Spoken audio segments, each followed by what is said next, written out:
Fashion ഹബിന്റെ പുതിയൊരു വീഡിയോയിലേക്ക് എല്ലാവർക്കും സ്വാഗതം. നമുക്ക് ചൂട് എന്ന് പറയുമ്പോൾ ഭയങ്കര ടെൻഷൻ ആയിരിക്കും അല്ലേ, ഏത് ഡ്രസ്സ് ഇടും എന്നുള്ള കാര്യത്തിൽ. അപ്പൊ ചൂട് സമയത്ത് ഉപയോഗിക്കാൻ പറ്റും നല്ല അടിപൊളി പൈജാമ സെറ്റ് കണ്ടാലോ, നമുക്ക് നോക്കാം. ഇതാണ് ഫസ്റ്റ് വണ്ണ്. ഇതാണ് ടോപ്പ് വരുന്നത്. ഇത് ബോട്ടം വരുന്നത്. നല്ല അടിപൊളി സോഫ്റ്റ് തുണിയാണ് വന്നിട്ടുള്ള പ്രീമിയം ക്വാളിറ്റിയുള്ള ഡ്രസ്സുകളാണ്. നമുക്ക് അടുത്തത് കണ്ടാലോ.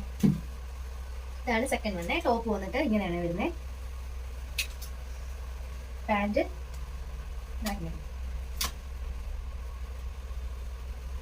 ഈ ഒരു കളറിലാണ് പാന്റ് വരുന്നത്. അടുത്തത് ടോപ്പ് ഇങ്ങനെയാണ്. ഇതാണ് ടോപ്പ്, ഫുൾ സ്ലീവ് ആണ് ഇതിന് വരുന്നത്. ഇത് പാന്റ്. ഇത് വേറൊരു ഷെയ്ഡാണ്. ഇത് ടോപ്പ്, പാന്റ്. ഫുൾ ലെങ്ത് ഉള്ള പാന്റാണ് ഇപ്പൊ ഞാൻ കാണിച്ചത്. ഫുൾ ലെങ്ത് മാത്രമല്ല, നമുക്ക് ഷോർട്ട് ആയിട്ടുള്ളത് കിട്ടും. കളക്ഷൻസ് ഇത് മാത്രമല്ല ഇനിയുണ്ട്. ഇഷ്ടപ്പെട്ടാൽ താഴെ കാണുന്ന നമ്പറിൽ മെസ്സേജ് അയക്കണം. ഞാൻ കൂടുതൽ കളക്ഷൻസ് ഇട്ട് തരുന്നതായിരിക്കും.